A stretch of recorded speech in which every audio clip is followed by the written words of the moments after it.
In the middle of the journey of our life, I came to myself in a dark wood where the straight way was lost. Ah, how hard a thing it is to tell what a wild and rough and stubborn wood this was, which in my thought renews the fear. So bitter is it, scarcely more is death.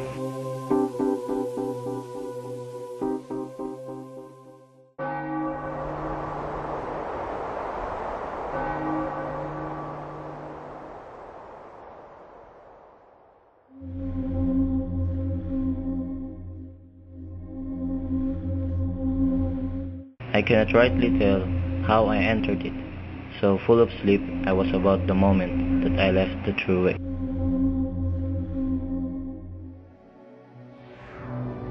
But after I had reached the foot of a hill there, where the valley ended, which had pierced my heart with fear, I looked up and saw its shoulders already clothed with rays of the planet that leads me straight on every road. Then the fear was somewhat calmed.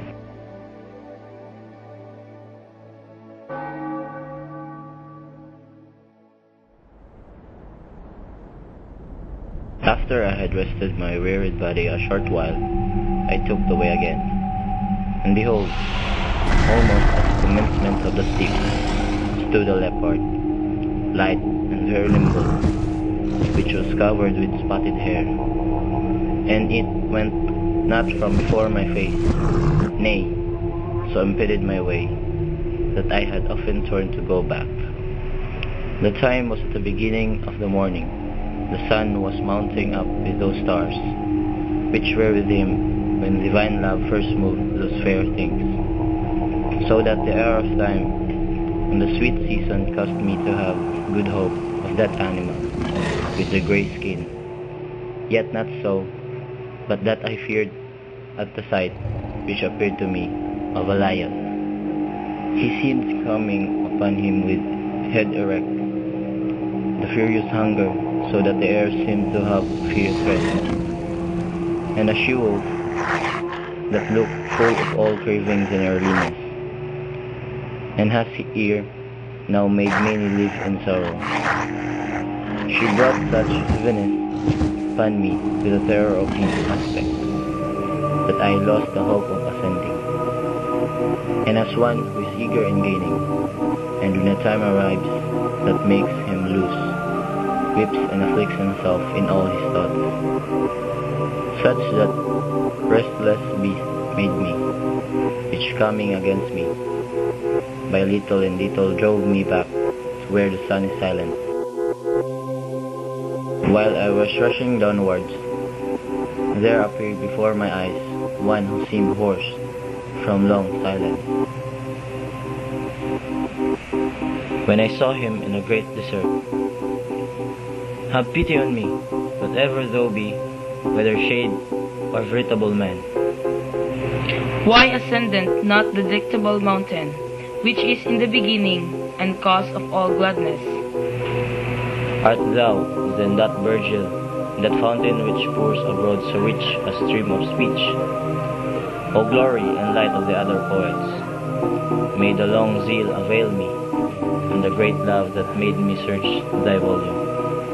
Thou art my master and my author. Thou alone art he from whom I took the good style that hath done me honor. See the beast from which I turn back, help me from her.